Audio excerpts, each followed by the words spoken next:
Aujourd'hui, je vais te présenter ce boîtier simplement, sans rentrer dans les specs trop techniques. Il y a énormément de tests sur Internet, pas besoin de refaire un test.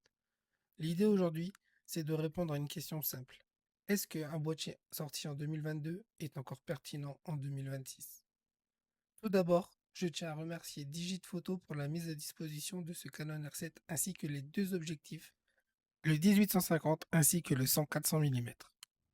Le Canon R7 est un hybride APS-C orienté photo et vidéo. Il est pensé pour être polyvalent. C'est un boîtier qui vise les utilisateurs qui veulent quelque chose de sérieux, sans forcément passer sur du plat format et des tarifs exorbitants. Avec les deux objectifs reçus, on a directement deux approches totalement différentes. Le 18-150 mm est clairement l'objectif le plus polyvalent du kit. Il permet de tout faire sans changer constamment d'objectif. Et à l'inverse, le 100-400 mm change complètement la perspective.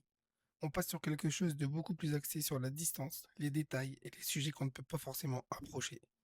C'est là que le Canon R7 devient intéressant sur le terrain. Comme vous pouvez le voir sur les photos que je vous fais défiler, sur des sujets comme des oiseaux ou la nature, le 100-400 mm permet d'aller chercher des détails qu'on n'aurait pas autrement. Et même sur des sujets plus simples comme des fleurs ou des scènes du quotidien, le rendu reste propre et exploitable. Ce n'est pas juste un boîtier sur une table, c'est un appareil pensé pour être utilisé. En main, le R7 reste agréable à utiliser. Il a un très bon grip, on est sur quelque chose de sérieux. Il n'est pas trop lourd, ni trop léger, ni trop compliqué.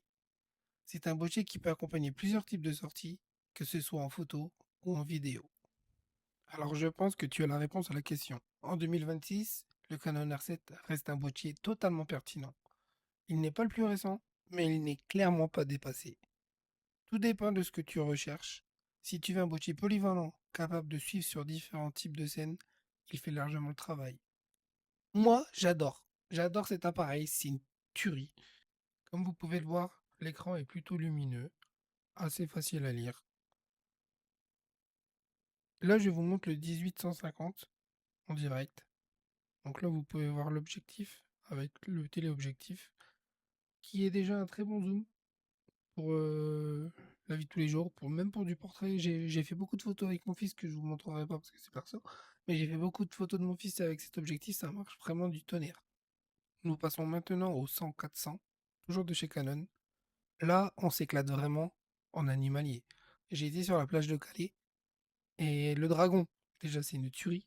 Je vois absolument tous les détails, comme vous pouvez le voir sur cette photo que je vous fais apparaître là. Et les mouettes, pareil, hein, le suivi, c'est le top. Avec l'autofocus, c'est une folie. Je m'éclate, mais on dirait un gamin. J'étais à la plage, on aurait dit un gamin qui joue dans le sable, sauf que moi je joue avec mon appareil photo, quoi. Et regardez cette taille de zoom là. Attendez, je galère. Oui, je suis en voix off, donc je vous le montre. Là, je galérais à pas trop mettre mes mains devant. Regardez.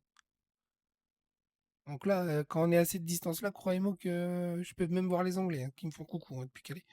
Franchement, c'est génial. Maintenant, voici l'appareil photo en détail, avec tous les petits boutons. Je vais pas tout vous dire parce que je ne suis pas un professionnel, mais je vous laisse regarder les images et comme vous voyez, c'est très très complet. Pour mon utilisation, c'est top. J'ai tous les boutons sous la main que j'ai besoin et je m'éclate vraiment. On peut personnaliser bouton par bouton, mais vraiment dans une précision totale. C'est vraiment, je suis pas rentré dans les détails moi parce que je ne suis pas assez calé pour ça, mais pour les professionnels, ils peuvent vraiment s'éclater. Je pense qu'on peut le configurer vraiment en petits oignons et avoir tous les boutons qu'on souhaite sous la main. C'est vraiment le top du top. Surtout qu'avec des sites comme Digit Photo, que j'en remercie une nouvelle fois, on trouve des occasions avec une garantie derrière qui est très intéressante. Et le matériel, comme vous le voyez sur la vidéo, il est loin d'être en mauvais état. Tout est nickel. Après, bien sûr, sur le bon coin, sur Vinted, Market, vous trouverez toujours moins cher. Mais qu'est-ce qu'ils ont fait avec le matériel, les gens? Ça, on peut pas le savoir. Là, le matériel, il est vérifié, il est garanti, donc vous n'avez aucun souci à vous faire. C'est vraiment quelques centaines d'euros en plus, mais pour des produits à ce prix-là, il vaut mieux peut-être mettre un petit peu plus d'argent et être tranquille derrière que si vous achetez sur le bon coin, que vous le ramenez chez vous, il ne marche plus, c'est terminé. Il y a toujours le possibilité de retour, mais c'est compliqué, quoi. Si sur Market, c'est encore pire, parce que là, vous rentrez chez vous, c'est terminé, fini et finito.